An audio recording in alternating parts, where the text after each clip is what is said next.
ओम शांति। ओम शांति। आज बाबा कहते हैं मीठे बच्चे,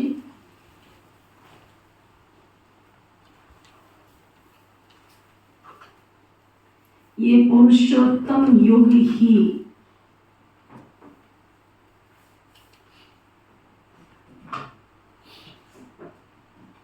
गीता एपिसोड है।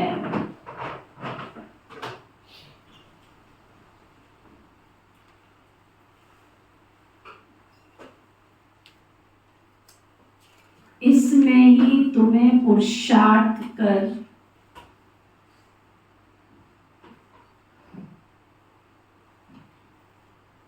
उत्तम पुरुष बनना है,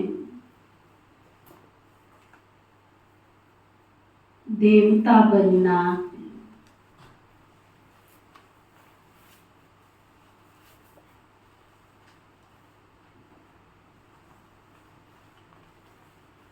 फिर बाबा पूछ रहे हैं, किस एक बात का सदा ध्यान रहे,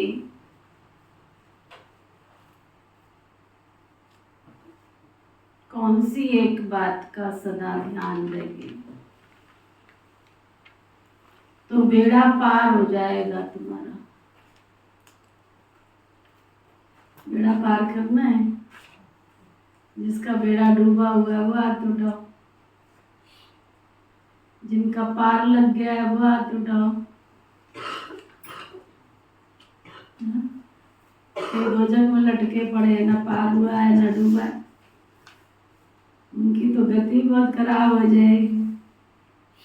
या तो डूबे हुए को बचा सकता है व्यक्ति, या तारने वाले का तार किनारा। बड़ी अच्छी सी बात सुना रहे थे कोई, कहते प्रभु की प्राप्ति के लिए क्या जरूरी है। अगर हमें भगवान की प्राप्ति करनी है तो क्या जरूरी है। गुरु जी बता रहे थे, बिना ज्ञान के तो सद्गति नहीं हो सकती। सामने वाले ने कहा, ना तो मुझे ज्ञान सुनने में अच्छा लगता है और ना मुझे ध्यान में बैठना अच्छा लगता है। गुरु जी ने प्रश्न पूछा, फिर तुम्हें कोई दुख तो नहीं है। कहते नहीं, दुख नहीं है, मौज की जिंदगी है। बोला, ज्ञान की प्राप्ति के बाद भी मौज की जिंदगी आती है, ध्यान के बाद भी मौज की जिंदगी आती है। अगर तुम्हारी मौज की जिंदगी है, कोई गिला शिकवा शिकायत इस जिंदगी से नहीं है, तुम्हारे जीवन में गहरी शांति है, परमात्मा प्राप्ति की अनुभूति है, तो नाव में तो वो व्यक्ति बैठता है ना जिसको नदियां पार करनी होती है। और जब तुम किनारे पे लगे हो तो नाव में बैठने की क्या जरूरत है। तो कहीं ना कहीं ये चीज हमें चिंतन करनी है। बाबा कई बार मुरली में कहता है, बच्चे अतीन्द्रिय सुख पूछना हो तो किससे पूछो। हम गोपी गोपी वल्लभ की गोपाल गोपियों से पूछो। क्या वो इंद्रियों से परे का सुख हमें अनुभव होता है?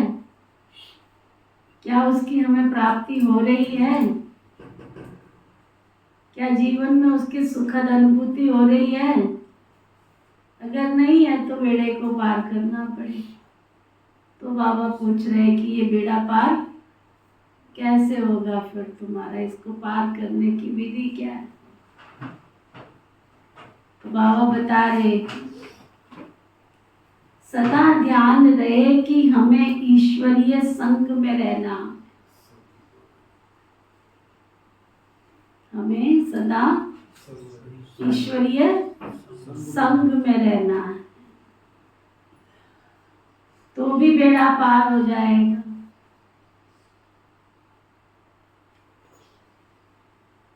अगर संग दोष में आए, संशय आया, तो बेड़ा विषय सागर में डूब जाएगा।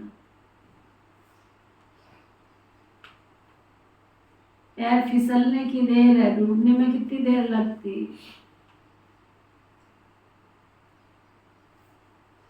बाबा जो समझाते हैं उसमें बच्चों को जरा भी संशय नहीं आना चाहिए।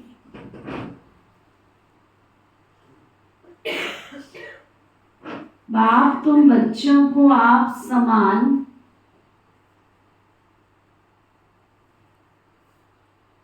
पवित्र बनाते हैं, नॉलेजफुल बनाने आए हैं।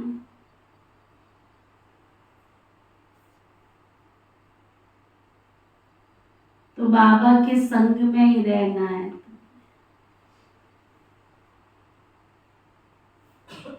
तुम संग रास रचाऊं, तुम संग खाऊं, तुम्ही से खाऊं, तुम्ही से गाऊं, तुम्ही संग रास रचाऊं। जो बाबा के संग होगा, जो बाबा की छाया में होगा, उसको माया का साया कभी लगे नहीं सकता। या तो रहेगी माया या तो रहेगा बाबा, दो में से एक ही रह सकता है। कई बार बाबा उदाहरण देते, सूरज को बादल ढकने की कोशिश करते हैं, परंतु सूरज में शक्ति है, प्रकाश है, दिव्यमान है, तो उसको बादल क्या करते हैं, ढक सकते हैं क्या?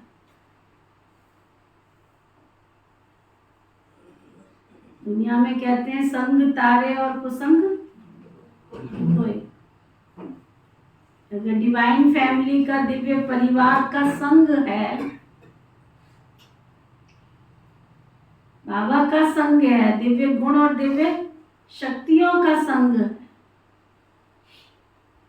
पुराने जमाने में लोग मशाल लेके चला करते थे, है ना, कहीं जाना होता था, क्योंकि आजकल की तरह तो कोई गाड़ियां नहीं थी, लोगों को पैदल जाना होता था,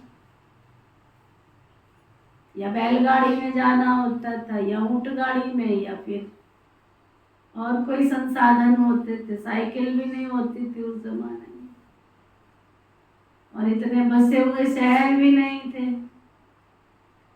जंगल क्रॉस करने पड़ते थे तो लोग हाथ में मशाल लेके जाते थे, अग्नि जली हुई लेके साथ में जाते थे। क्यों लेके जाते थे? कि जो इविल सोल्स है वो भी आग से डरती है, वो भी नजदीक नहीं आती है। भूत प्रेत पिशाच, भूतों में भी, इविल सोल में भी बहुत सारी वैरायटी है। कोई भूत होते हैं, कोई पिशाच होते हैं, कोई कई तरह की वैरायटी है। कोई सांप, कोई बिच्छू, कोई कुछ, और साथ में जंगली जानवर। अग्नि के पास कोई भी नहीं आता, अग्नि के पास कोई भी नहीं आता। तो शिव बाबा जो ज्ञान का सूर्य है, जिन ब्राह्मण आत्माओं के जीवन में अंग संग बाबा बाबा बाबा, बाबा के सिवाय कोई दूसरा है ही नहीं है, तो उनको माया की छाया लगी नहीं सकती। तो अगर बेड़े को पार करना है तो खिवैया को, तारनहार को साथ रखना है। ओम शांति। भगवान और आज बच्चे जानते हैं कि बाप वही राज योग सिखला रहे हैं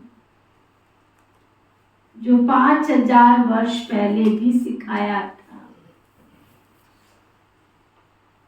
दुनिया को तो मालूम ही नहीं है, फिर पूछना चाहिए गीता का भगवान कब आया था। भगवान जो कहते हैं मैं राजयोग सिखलाकर तुमको राजाओं का भी राजा बनाता हूँ, वह गीता एपिसोड कब हुआ था ये पूछना चाहिए। ये बात कोई भी नहीं जानते, अभी तुम प्रैक्टिकल में सुन रहे हो। गीता का एपिसोड होना भी चाहिए। कलयुग अंत और सतयुग आदि के बीच में आदि सनातन देवी देवता धर्म की स्थापना करते हैं, तो जरूर संगम पर ही आएंगे। पुरुषोत्तम संगम युग है तो जरूर। भले पुरुषोत्तम वर्ष गाते हैं परंतु विचारों को पता नहीं। तो मीठे मीठे बच्चों को मालूम है उत्तम पुरुष बनाने के लिए अर्थात मनुष्य को देवता बनाने के लिए बाप आकर पढ़ाते हैं। ये पढ़ाई क्यों जरूरी है? क्योंकि उत्तम से उत्तम पुरुष महान देवता बनाने की बाबा पढ़ाई पढ़ाते। मनुष्यों में उत्तम पुरुष ये देवताएं श्री लक्ष्मी श्री नारायण हैं। मनुष्यों को देवता बनाया इस संगम युग पर।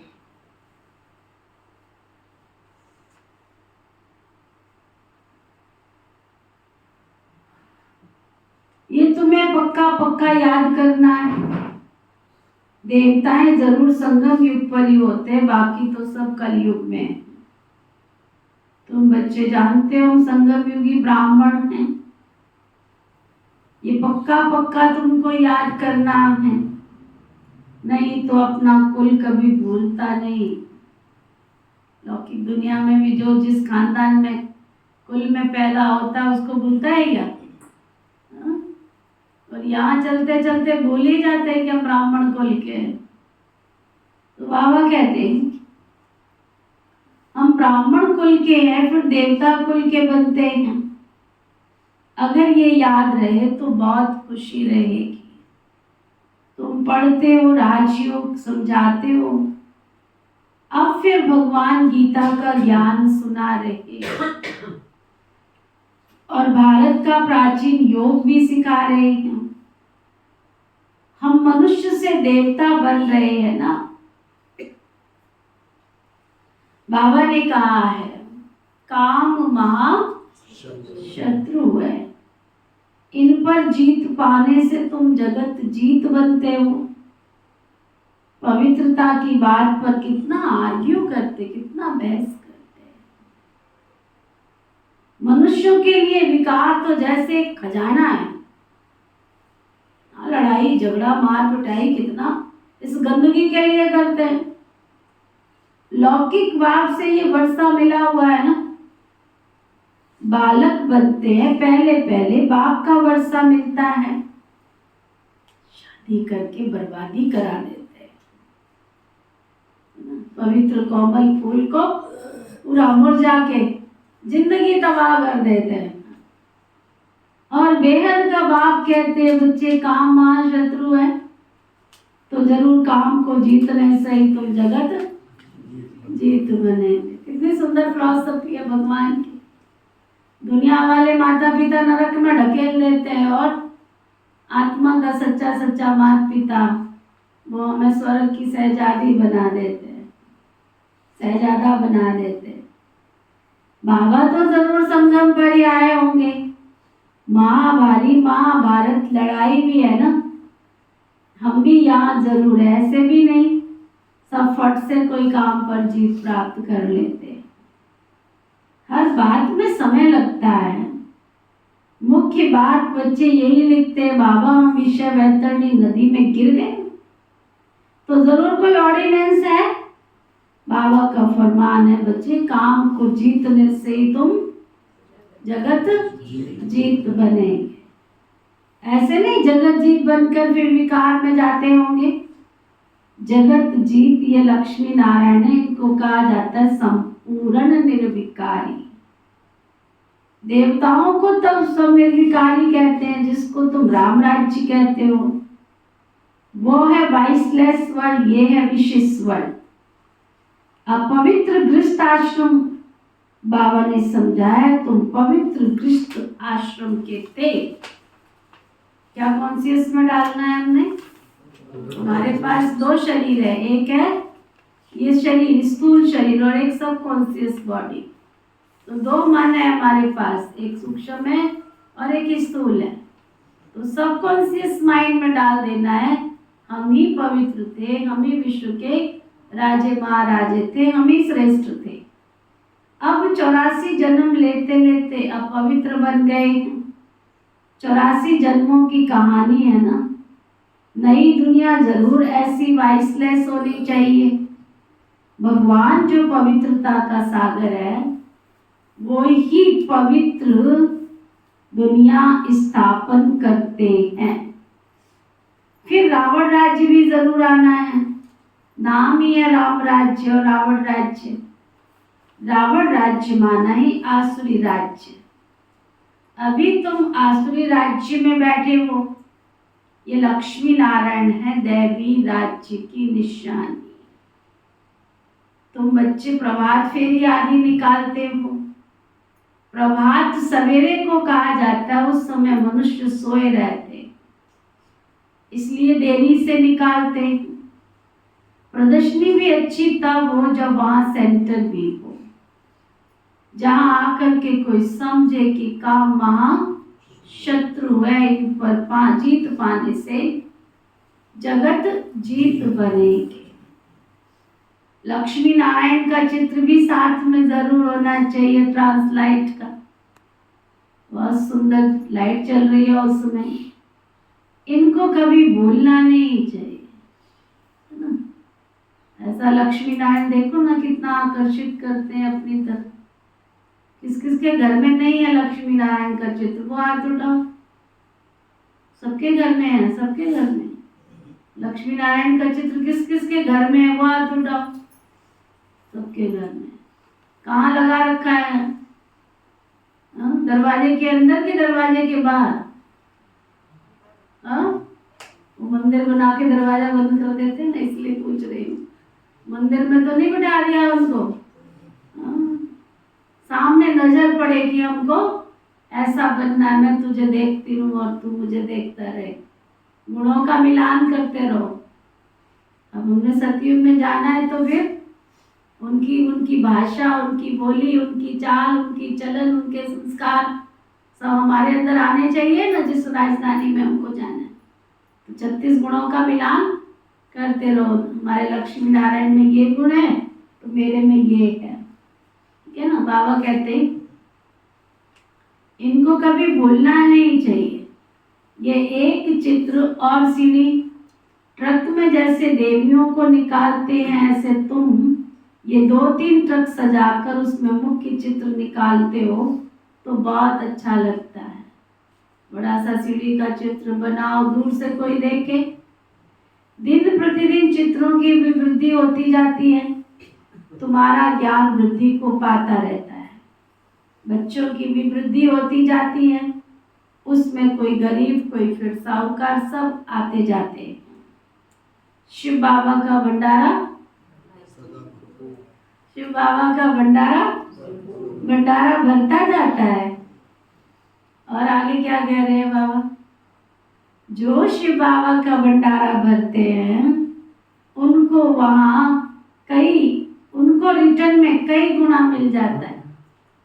तुम्हारा रखता नहीं है बाबा, तुम कोई कन्वर देते हो, बाबा तुम्हारा मन भर भरता है, तुम्हारा खाली नहीं रखता है। इस जन्म भी सुखीला बनाता है, भविष्य भी भरपूर कर देता है। तभी तो बाबा कहते हैं मीठे मीठे बच्चों, तुम हो पद्मा पदम पति बनने वाले, सो भी 21 जन्मों के लिए। मैं एक जन्म के लिए नहीं, पूरा 21 जन्म के लिए पद्मा पदम पति बना देते। बाबा खुद कहते हैं तुम जगत का मालिक बन जाएंगे 21 पीढ़ी।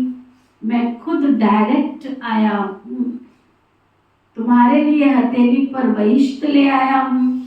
जैसे बच्चा जब पैदा होता है तो बाप का वर्षा उनकी हथेली पर ही है ना। बाबा कहेंगे ये घर बार, ये संसार, ये सब कुछ तुम्हारा है। बेहद का बाप भी कहते हैं तुम मेरे बनते हो ना, तो स्वर्ग की बादशाही तुम्हारे लिए है। 21 पीढ़ी, क्योंकि तुम काल पर जीत पा लेते हो, इसलिए बाप को महाकाल कहते हैं। महाकाल का मतलब कोई मारने वाला नहीं है, उनकी तो महिमा ही अपरम अपार है।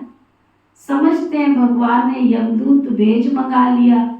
ऐसी कोई बात होती नहीं है। ये सब है भक्ति मार्ग की बात है। बाबा कहते मैं कालों का काल आया हुआ हूँ।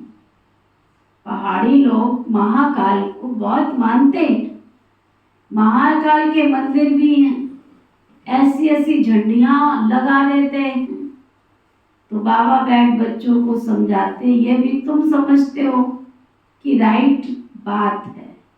बाबा को याद करने से ही बच्चे तुम्हारे जन्म जन्मांतर के विकर्म भस्म होते, तो उसका प्रचार करना चाहिए ना। भगवान आया है इस सृष्टि पर, सबको संदेश देना चाहिए ना, सबको प्रचार करना चाहिए ना कि भगवान की याद से पाप करते हैं। कुंभ के मेले आदि बहुत लगते हैं, स्नान करने का भी बहुत महत्व बताया है। अब तुम बच्चों को ये ज्ञान अमृत 5000 वर्ष के बाद मिलता है। पानी की नदियों में तो मेला 12 साल के बाद लगता है। 12 साल का होता है ना कुंभ का मेला। 12 साल हरिद्वार में, 12 साल के बाद फिर नासिक में, 12 साल के बाद महाकालेश्वर में, 12 साल के बाद इलाहाबाद में। अभी बारी आई है इलाहाबाद की। अभी इलाहाबाद में कुंभ का मेला लगने वाला है। उसकी तैयारियां भी से शुरू हो गई है ना।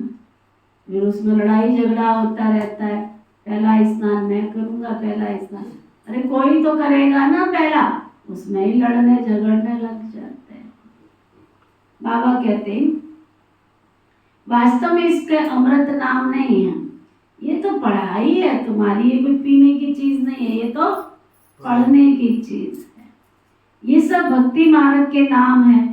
अमृत नाम सुनकर चित्रों में पानी दिखा दिया, वो गंगा को स्त्री बना दिया। बताओ ऐसा कोई होता है क्या? शिव जी की जटाओं में गंगा को बिठा दिया, लो जी, एक बाजू में बैठ गई, एक ऊपर बिठा दिया। क्या क्या चित्र बनाते रहते हैं।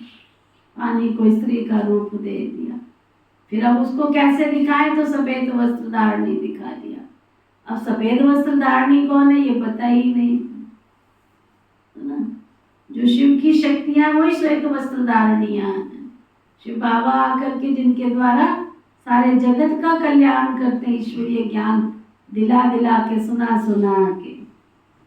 बाबा कहते मैं तुमको राजयोग सिखलाता हूँ, पढ़ाई से भी ऊंच तुमको पद मिलता है, सो भी मैं ही पढ़ाता हूँ। भगवान का कोई ऐसा सजा हुआ रूप तो है नहीं, है ना।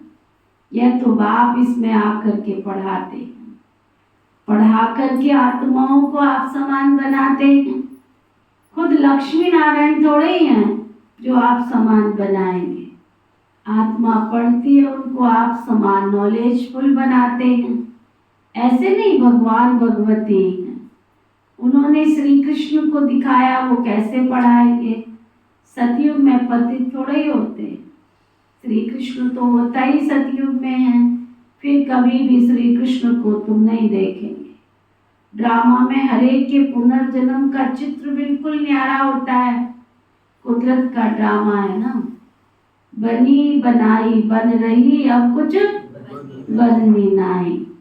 बाबा भी कहते हैं तुम वो इस पिक्चर से, इस लड़ाई में, इसी कपड़े में कल्प कल्प तुम पढ़ते आए होंगे।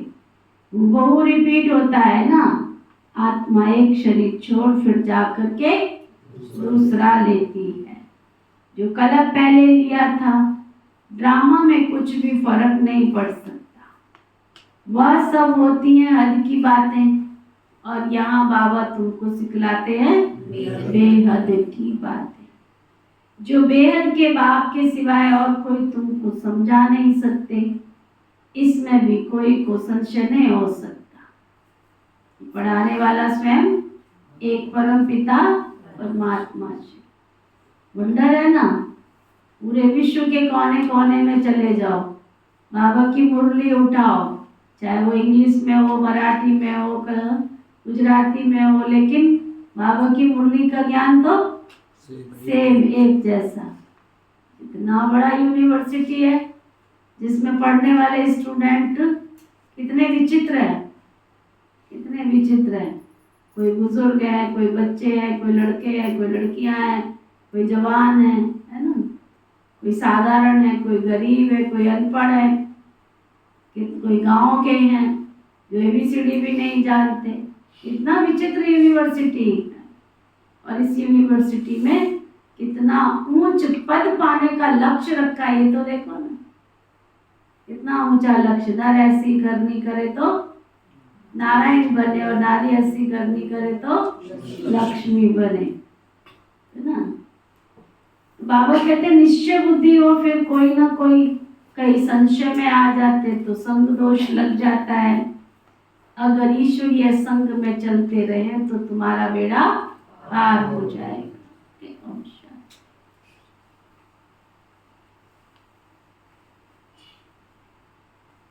गीत बजाएंगे कि मैं बजाऊं?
बाबा कह रहे थे ईश्वरीय संग चलता चले तो बेड़ा पार हो जाएगा तुम्हारा।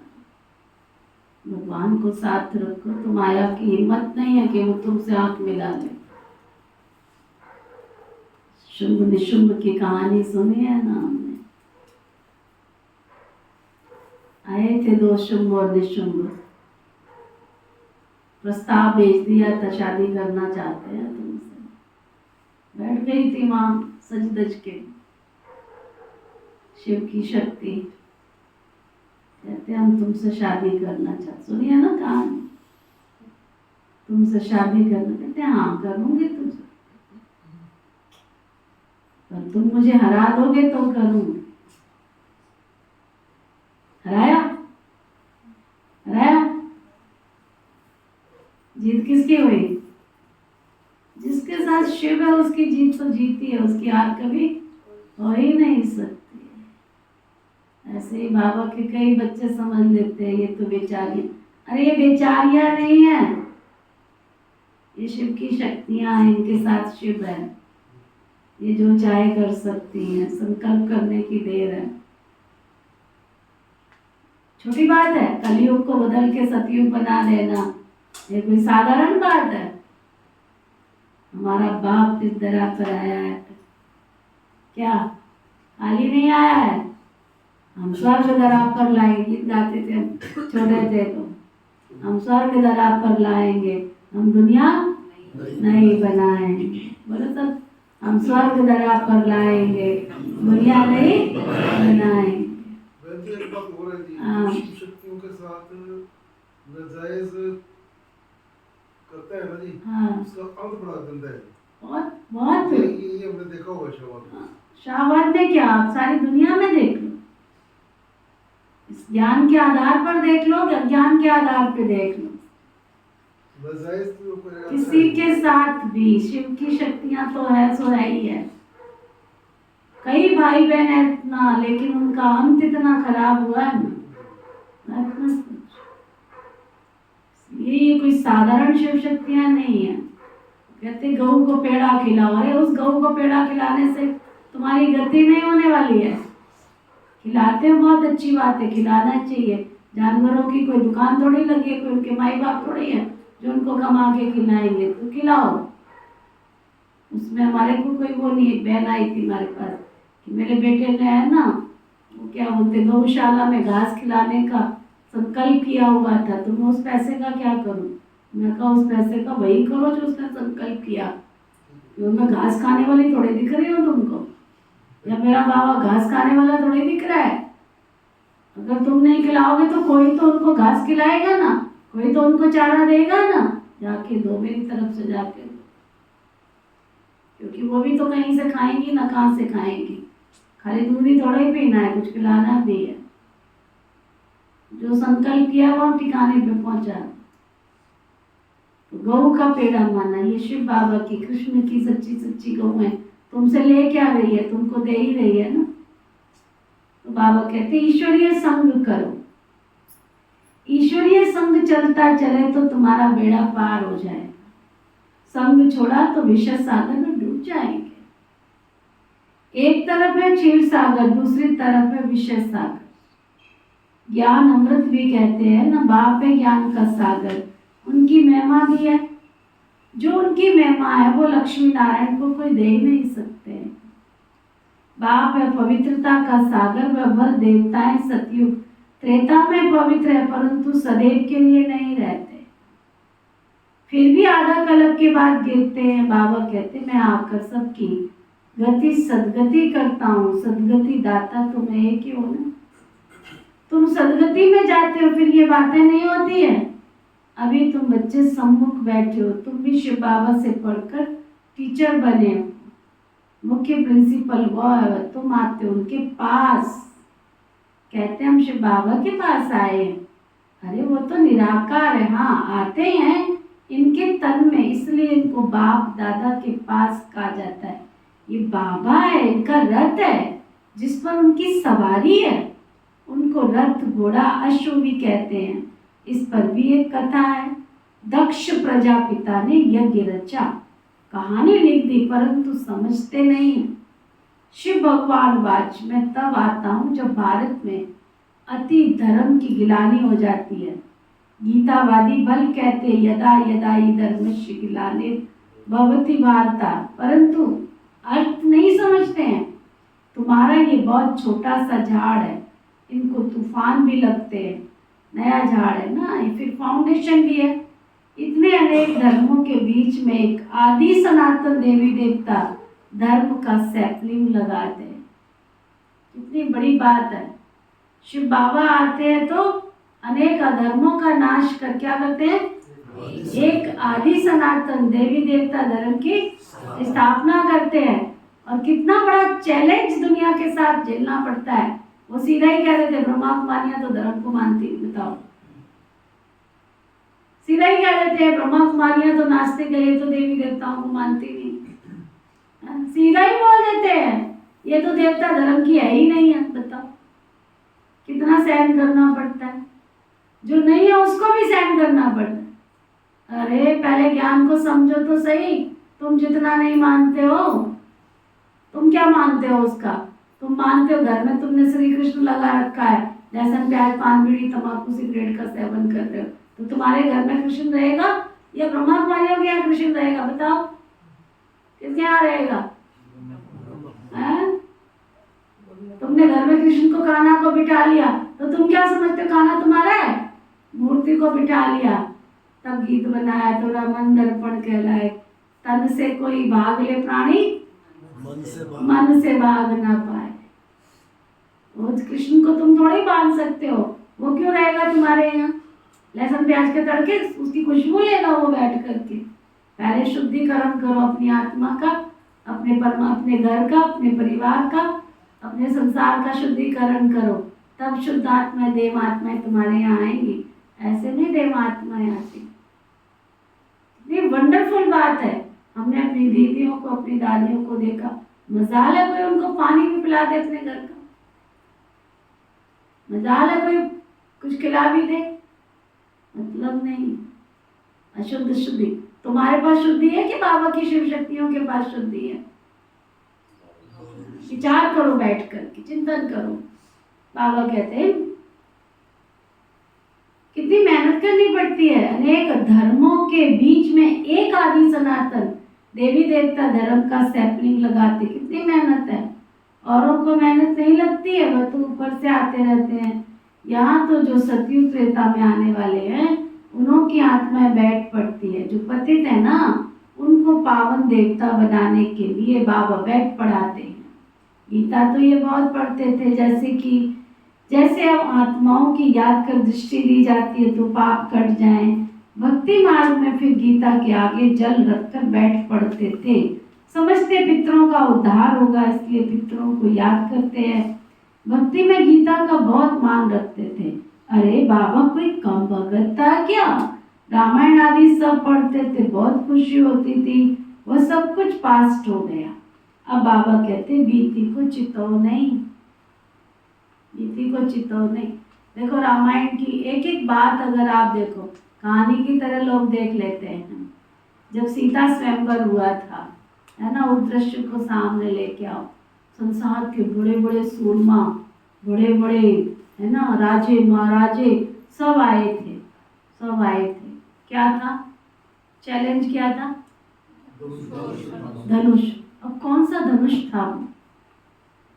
पीतल का, सोने का, कांसे का, तांबे का, लोहे का, कौन सा धनुष था वो जिसको लोग महाराजे धरा, बड़े बड़े धुरंधर विद्वान, प्रकांड पंडित, पता नहीं कौन कौन पहुंचे थे, है ना। और आपस में बहस हो रही थी। क्या बहस हो रही थी? कोई इसको तोड़ के तो दिखाए। वो कहता था मैं तोड़ के दिखाऊंगा। वो कहता है जब मैंने तोड़ लिया तो तू क्या करेगा? कहता तेरे को गोली से शूट कर दूंगा, तेरे को उड़ा दूंगा। अच्छा चलो बारी आई तो उठाना तो बहुत दूर की बात, क्या हिला भी नहीं पाए थे उसको, हाथ भी नहीं लगा पाए थे। कौन सा था वो? ये ज्ञान का वाण जो बाबा का, ये ज्ञान तंत्र जो बाबा ने दे रखा है, इस ज्ञान को दुनिया की वहां से महासूरवीर आत्माएं समझ भी नहीं सकती है, समझ भी नहीं सकती है। किसने उठाया, किसने हिलाया, हाथ लगाया?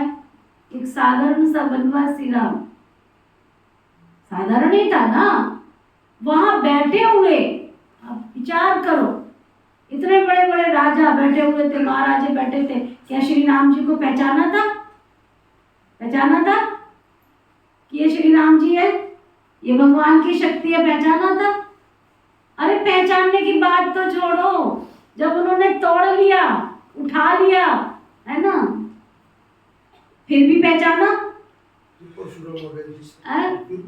चलो वहां भी पहुंचूंगी मैं, लेकिन पहले ये बताओ, वहां तरकस उठा भी लिया, धनुष उठा भी लिया, उसको चढ़ा भी दिया, उसको कर भी दिया, उसके बाद भी इतने बड़े बड़े सूरमा सब, बड़ा प्यारा सीन होता है, ऐसे देखते हैं ये क्या हुआ, बड़े प्यार से देखते हैं ये क्या हुआ, फिर भी इतना आश्चर्य होने के बाद भी कोई पहचाना कि ये श्री राम कौन है?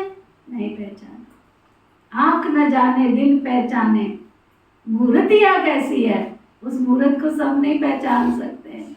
फिर इतने में आ गए परशुराम जी, कहते हैं राम जी मैं अपना परिचय क्या दूं तुमको, हाँ? तुम्हारा नाम इतना बड़ा है परशुराम, और मेरा नाम तो इतना छोटा सा है राम। अगर तुम मुझे, मैं अपना परिचय दूं, क्या तुम सारी दुनिया को जानने वाले क्या मुझे नहीं पहचानते हो?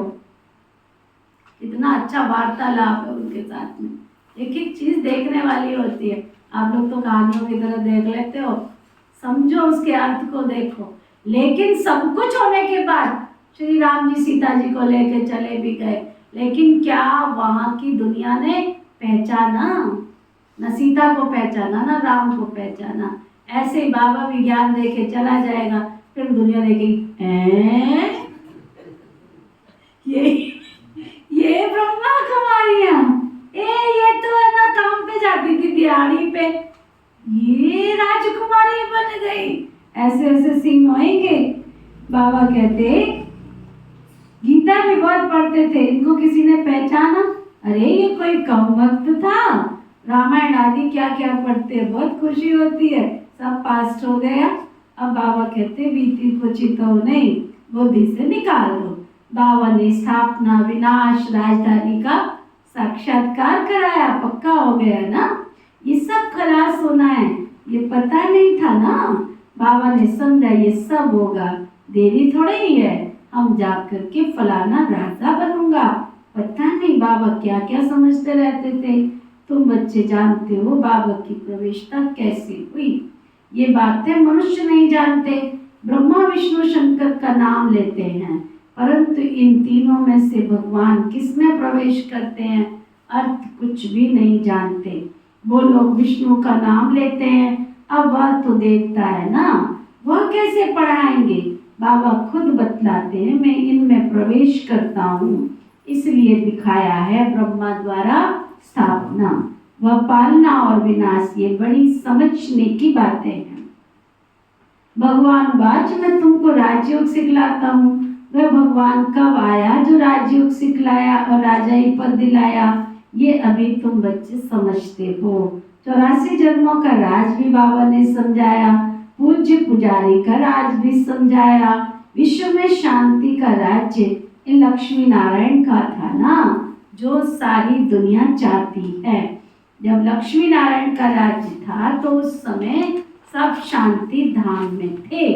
अब श्रीमत पर ये कार्य कर रहे हैं, अनेक बार किया है और करते रहेंगे। ये भी जानते हैं कोटों में कोई और कोई में कोई निकलेगा। देवी देवता धर्म वालों को ही टच होगा। भारत की बात है ना, क्या कहा बाबा ने? कोटों में कोई में भी कोई निकलेगा। जो इस कुल के होंगे वो निकल रहे हैं और निकलते रहेंगे। जैसे तुम निकले हो वैसे तुम्हारी प्रजा भी निकलेगी। जो अच्छा पढ़ते हैं वो अच्छा पद पाते हैं। मुख्य है ज्ञान योग, योग के लिए ज्ञान भी चाहिए, फिर पावर हाउस के साथ योग चाहिए। योग से विकर्म विनाश होंगे और हेल्दी वेल्दी भी बनेंगे, पास विद ऑनर भी होंगे। किससे होंगे? योग से। समझा? अच्छा, मीठे मीठे सीखे नदे बच्चों प्रति माता पिता बाप दादा का याद प्यार और गुड मॉर्निंग। रूहानी बाप की रूहानी बच्चों को नमस्ते। हम सब रूहानी बच्चों की रूहानी बाप दादा को दिल व जान सिख व प्रेम से नमस्ते नमस्ते नमस्ते जी। धारणा के लिए मुख्य सार, जो बात बीत गई है, जो बात बीत गई उसका चिंतन नहीं करो।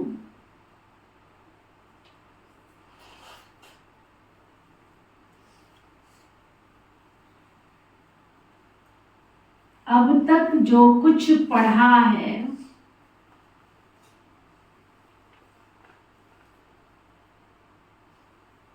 उसे भूलना है।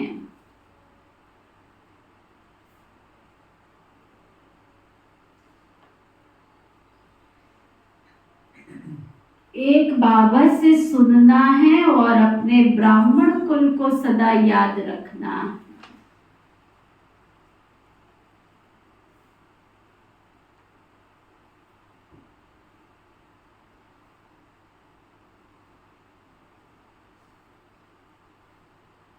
पूरा निश्चय बुद्धि होकर रहना।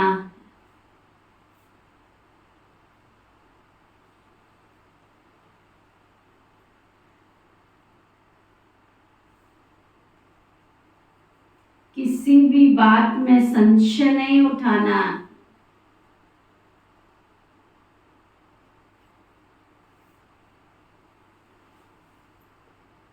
ईश्वरीय संग और पढ़ाई कभी भी नहीं छोड़नी।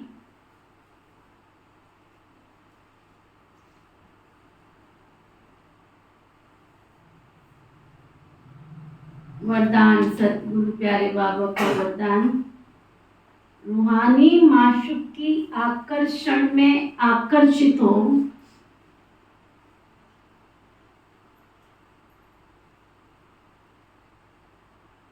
रूहानी माशूक की आकर्षण में आकर्षित हो, मेहनत से मुक्त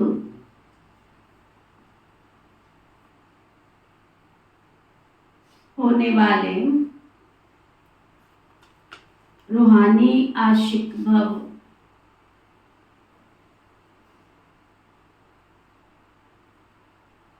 बहुत सुंदर वरदान बाबा ने दिया। माशूक अपने खोए हुए आशिकों को देख बहुत खुश होते हैं। रूहानी आकर्षण से आकर्षित हो, अपने सच्चे माशूक को जान लिया, पा लिया, यथार्थ ठिकाने पर पहुंच गए।